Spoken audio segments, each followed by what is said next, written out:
Hi hello నమస్తే welcome to our channel Telugu రాజ్యం. నేను మీరామ్. సంధ్యా థియేటర్కి సంబంధించి పుష్ప 2 ఈ చిత్రం ప్రీమియర్ షోలో జరిగిన ఒక ఘటన మీ అందరికీ తెలిసే ఉంటుంది. అయితే తప్పు ఎవరిది అనే అంశానికి వస్తే ఒక క్లారిటీ అయితే రాలేదు, కానీ బన్నీని అయితే అరెస్ట్ చేయడం జరిగింది.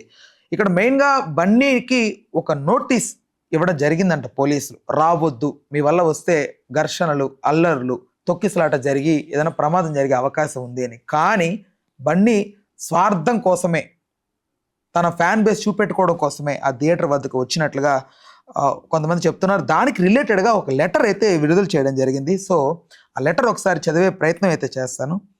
So the theatre is at RTC cross roads X roads, so adjacent to restaurants Sandhya 70mm and Sandhya 35mm, both are in our compound. There is no specific entry and exit to Sandhya 70mm. If any celebrities comes, it is not possible to control the fans and crowd at the time of new special shows due to single entry. Sandhya 70mm management has instructed to inform the hero, heroine and producer unit to not come 4/12/2024 special show at the theatre. So ఇది ఆ letter అయితే. So already ఈ లెటర్ని ప్రొడ్యూసర్కి, డైరెక్టర్కి and హీరోకి so వీళ్ళు ఇవ్వడం జరిగింది. అయినా కూడా వినకుండా బన్నీయే ఖచ్చితంగా తన ఫ్యాన్ బేస్ చూపెట్టుకోవడం కోసం అయితే వచ్చినట్టుగా కొంతమంది మాట్లాడుతున్నారు. ఈ లెటర్ ఇప్పుడు లేటెస్ట్ న్యూస్గా మారింది. దీనికి సంబంధించి ఒక పూర్తి వివరణ మనం దాసరి విజ్ఞాన్ గారిని అడిగి తెలుసుకుందాం. నమస్తే అన్న. పోలీసులు ఇచ్చిన లెటర్ అంటే లెటర్లోనే బ్లండర్ మిస్టేక్ ఉంది, ఇంకా దాంట్లో ఎలా మాట్లాడతావు నువ్వు? నేను ఇన్ఫార్మ్ చేశాను 4వ తారీఖు మీరు రాకవద్దండి అని. అవును. ఏ టైంకి నువ్వు ఇన్ఫార్మ్ చేసావు? పోలీసు వాళ్ళ లెటర్లు అన్నీ ఖచ్చితంగా ఉంటాయి. ఇప్పుడు ఏదైనా మర్డర్ గిటర్ ఏదైనా జరిగితే పలానా టైంకి పలానా వ్యక్తి ఇక్కడికి వచ్చాడు, 6:45కి అక్కడికి వెళ్ళాడు, 6:33కి ఇటు వచ్చాడు, తర్వాత ఈయన ఇది చేశాడు, వాళ్ళు ఇటు వచ్చారు, వీళ్ళు ఇటు పోయారు. ఓకేనా? నేను మీకు ఇన్ఫార్మ్ చేశాను 4వ తారీఖు రావద్దని. ఎప్పుడు ఇన్ఫార్మ్ చేశావు? ఏ టైంకి ఇన్ఫార్మ్ చేశావు? 4వ తారీఖు ఆయన 6 గంటలకు రావాలనుకుంటే నువ్వు 4వ తారీఖు పొద్దున 10 గంటలకు ఇన్ఫార్మ్ చేసావా? లేదా 3వ తారీఖే ఇన్ఫార్మ్ చేసావా? లేదా అట్లీస్ట్ ఆయన ఇంటి దగ్గర నుంచి బయలుదేరడం ముందైనా ఇన్ఫార్మ్ చేసావా? నీ ఉత్తరం, నువ్వు ఇన్ఫార్మ్ చేసిన ఉత్తరం అల్లు అర్జున్కి ఎప్పుడు అందింది? అది చూడకుండా చూసి కూడా నో దిస్ ఈజ్ బుల్షిట్ అని ఆయన చింపేసి పదండ్రా మనం వెళ్దామని ఎప్పుడు వచ్చాడు? ఇవన్నీ అందులో ఉన్నాయా? లేవు కదా. Then it's a fake, it's was created అని కూడా అనొచ్చు. బికాజ్ అంటే ఇన్ఫర్మేషన్ లేదు దాంట్లో. నువ్వు ఇచ్చావు, నేను ఆహ్వానం ఇచ్చాను అని వదిలేసావు గాలికి. దాన్ని ఎప్పుడు ఇచ్చావు ఆయన ఎప్పుడు చూసుకున్నాడు? నువ్వు ఈ ఉత్తరం 5వ తారీఖు వెళ్ళిందా? పోనీ పోస్ట్ ఆఫీస్ లేటా? చెప్పు. అదే చెప్తున్నా. గవర్నమెంట్ స్టాంప్ వేసి నువ్వు ఎప్పుడు డబ్బాలో వేసావు? ఆ డబ్బాలో పడ్డది పోస్ట్ ఆఫీస్ ఆయన ఎప్పుడు తీసుకున్నాడు? ఎప్పుడు స్టాంప్ వేసి అల్లు అర్జున్ గేట్లో వేసాడు? అల్లు అర్జున్ గేట్లో ఉన్న వాచ్మెన్ అవన్నీ తీసుకెళ్లి టిపాయి మీద ఎప్పుడు పెట్టారు? తీరిగ్గా కాలు చాపుకొని ఒక్కొక్కటి చించి ఎప్పుడు చదివాడు? When it was done. దేనికి ఆధారాలు లేవు కాబట్టే కోర్టులో అల్లు అర్జున్ నిర్దోషి, దీనికి ఏం సంబంధం లేదని విడుదల చేసింది. నిర్దోషం తేలిందా? ఇవి కదా సాక్ష్యాలు. నిర్దోషాన్ని తేలింది అంత కాబట్టే బెయిల్ వచ్చింది. అయినప్పటికీ కూడా కొన్ని సర్కమ్స్టెన్సెస్ వీళ్ళు ఇంకా కొట్లాడతారు కాబట్టి కోర్టు ప్రొసీజర్ వెంటనే ఉండవు, కొన్నాళ్ళు అలా సాగుతూ ఉంటాయి. ఇప్పుడు నెక్స్ట్ వాదనలు ఇవే కదా. నువ్వు ఉత్తరం వచ్చింది, ఇప్పుడు అల్లు అర్జున్ తరఫున న్యాయవాది వచ్చాడు. సరే, ఉత్తరం మాకు అందలేదు, ఉత్తరం నువ్వు రాశాను అంటున్నావు, రాసావు కరెక్టే, నీ వైపు కరెక్టే. మాకు అందిందో లేదో నీకు తెలియదు కదా. అందలేదు. 5వ తారీఖు పడింది డబ్బాలో, లేక ఇప్పటి వరకు రాలేదు, అది పోస్ట్ ఆఫ్ డబ్బాలోనే ఉంది. కావాలంటే పలానా పోస్ట్ ఆఫీస్ కనుక్కోండి, వాట్ ఎవర్ యూ టెల్.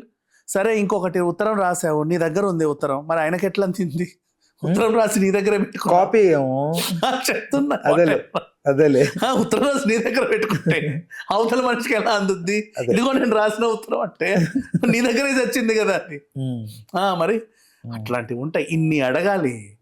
ఇవన్నీ అడిగిన తర్వాత ఆ కాపీయో గీపీయో ఏంటో అవన్నీ కోర్టులో తేలుతాయి. అరెస్ట్ చేయడం చాలా సింపుల్ అబ్బాయి. ఎవరినన్నా అరెస్ట్ చేయొచ్చు, ఏ అంశంలోనే అరెస్ట్ చేయొచ్చు. ఎఫ్ఐఆర్ పెట్టావంటే చాలా, అంతే. కానీ కోర్టు మాత్రం అందరిలా కాదు కదా. న్యాయం అన్యాయం అనేది తేలుతుంది. దాన్ని పోరాడడానికే మంచి న్యాయ నిపుణులు ఉంటారు.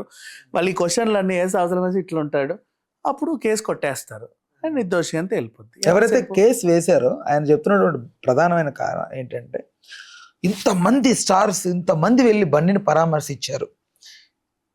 ఆ బిడ్డకి ఏమైందో అట్లీస్ట్ హాస్పిటల్కి వెళ్ళి పరామర్శించారా? ఒక్కరోజు బన్నీ ఉంటేనే ఇంత అల్లాడిపోతున్నారే.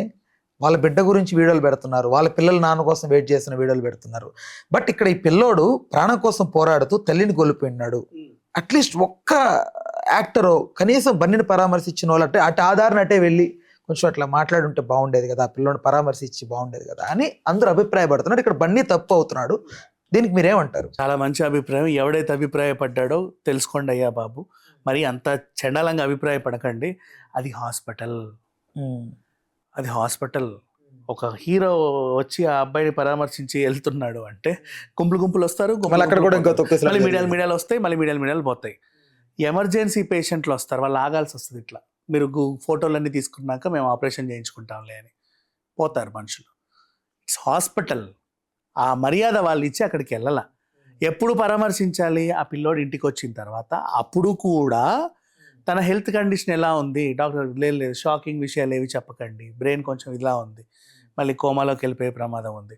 ఆ టైంలో మళ్ళీ అల్లు అర్జున్ నేను అల్లు అర్జున అని ఇలాగే ఆగిపోతే యు అండర్స్టాండ్? మెడికల్ టర్మ్స్ని గౌరవించి వీళ్ళెవరు రాలా.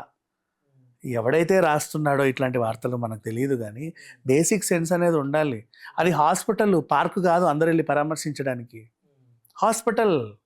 ఆ ఒక పిల్లోడే లేడు అక్కడ. కొన్ని వేల మంది పిల్లలు, కొన్ని వందల మంది పిల్లలు, ప్రెగ్నెంట్ లేడీస్, ఆడవాళ్ళు, పెద్దవాళ్ళు, ఎవరెవరో హార్ట్ పేషెంట్లు బోల్డంతమంది ఉండే హాస్పిటల్ అది. అవునా? అక్కడికి వెళ్ళి నువ్వు హడావిడి చేయడానికి లేదు. నీ హడావిడికి ఇంకో ప్రాణం పోద్ది, లేదా నీ హడావిడికి రావాల్సిన ఎమర్జెన్సీ పేషెంట్ ఆగిపోయి అక్కడే ప్రాణం పోద్ది. మీరు కదలరుగా రిసెప్షన్ దగ్గర నుంచి అందరు గుంపు ఉంటారు కదా, మళ్ళీ మీ వెనకాల కెమెరాలు, మళ్ళీ మైకులు. ఇంకా ఎమర్జెన్సీ వాడు ఎప్పుడు వస్తాడు?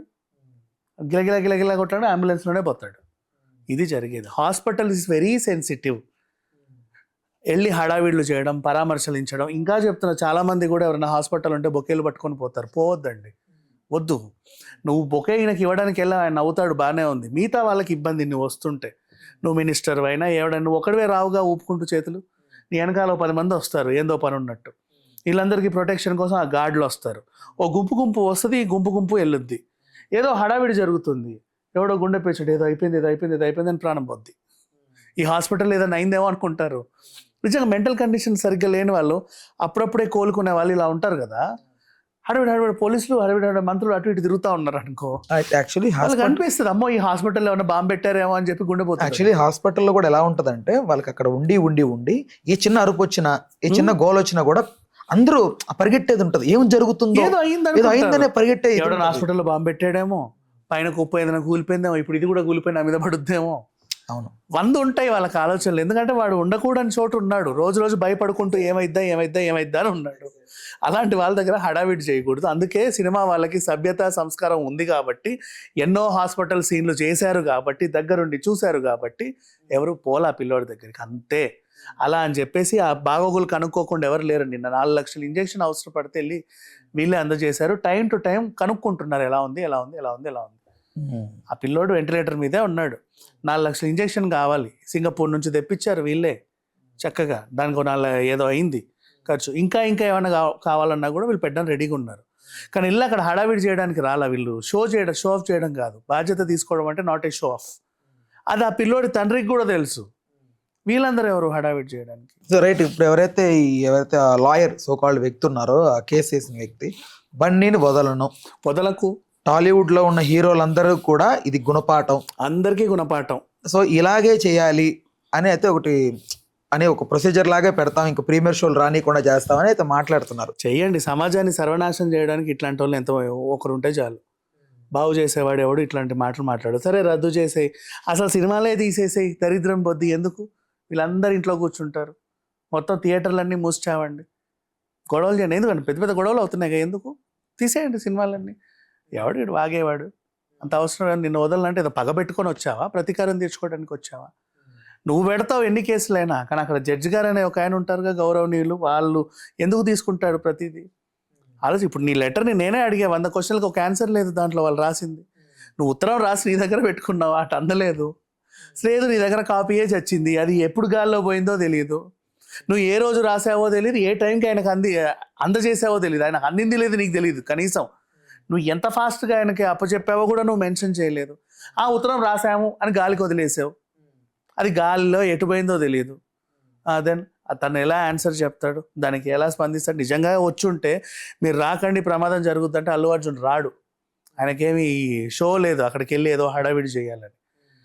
నా సినిమా నేను ఫస్ట్ డే చూద్దాం అనుకున్నా, ఆయన ఎప్పటి నుంచో వెళ్తున్నాడు సంధ్య థియేటర్కి. కానీ ఇప్పుడు జరిగింది ఇన్సిడెంట్. మొన్న అక్కడ 7.5 లక్షల మంది వచ్చారు. ఈ 1200 మందికి ఒక ప్రాణం, 2 ప్రాణాలు పోయాయి. ఓ ప్రాణం హాస్పిటల్ ఉంది, ఓ ప్రాణం పోయింది. మరి 7.5 లక్షల క్రితం ఎంతమంది పోవాలి? మరి పోలేదే. ఇట్స్ అన్ యాక్సిడెంటల్ సిచ్యువేషన్, దానికి ఎవరూ కారణం కాదు, అది అయ్యింది అంతే. రైట్. సో ఇప్పుడు మెయిన్ ఒక ఎలిగేషన్ పాస్ చేయడం జరిగింది.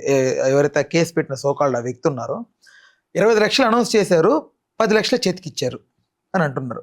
15 లక్షలు ఎందుకు ఆపారు అని అంటే, రేపు అతను ఎవరైనా రివర్స్ అయ్యి ఏదైనా జరిగితే ఆ 15 లక్షలు అంటే అది అన్నారు తప్ప, రివర్స్ అయితే ఆ 15 ఎందుకు ఆపుతారు? 15 లక్షలు రివర్స్ అయినంత మాత్రం ఇతనికి వీళ్ళకి జరిగేది ఏముంది, అనౌన్స్ చేసి ఇచ్చేసి ఉంటారు కదా అని నాకు వచ్చిన డౌట్ యాజ్ అ పర్సనల్గా. సో దీనికి మీరేం చెప్తారు? ఇట్స్ ఎ ఫేక్ న్యూస్ అంతే, దాని గురించి ఏం మాట్లాడుకోవడం కూడా తగ్గగా. అలా ఏమీ చేయరు. ఆ 15 లక్షలు కాదు, 20 లక్షలు కాదు, ఈ మొన్న ఇంజక్షన్కి 4 లక్షలే కాదు, ఇంకా వీళ్ళకి ఏం కావాలన్నా కూడా ఇవ్వడానికి రెడీగా ఉంది బన్నీ కుటుంబం. వాళ్ళ ఫ్యాన్సే ఇస్తారు, ఇంకా బన్నీ కూడా అవసరంలా. ఈ ఫ్యాన్స్ అందరూ కూడా చందాలు వేసుకొని కూడా ఆ ప్రాణాన్ని బతికించుకుంటారు. రైట్, ఓకే అన్న, thanks for the time, thanks for the information. Please do subscribe to Telugu Rajyam channel. Please do subscribe to Telugu Rajyam channel. Please do subscribe to Telugu Rajyam channel. Hi అండి, నేను మీ ఆర్పీని, నెల్లూరు పెద్దారెడ్డి చేపల పులుసు ఓనర్ని. మీరు తెలుగు రాజ్యం అనే ఈ యూట్యూబ్ ఛానల్ సబ్స్క్రైబ్ చేసుకుని మంచి మంచి వీడియోలతో వస్తారు. Thank you so much. Hi people, I'm Sonakshi Verma and you please watch Telugu Rajyam and please subscribe to the channel.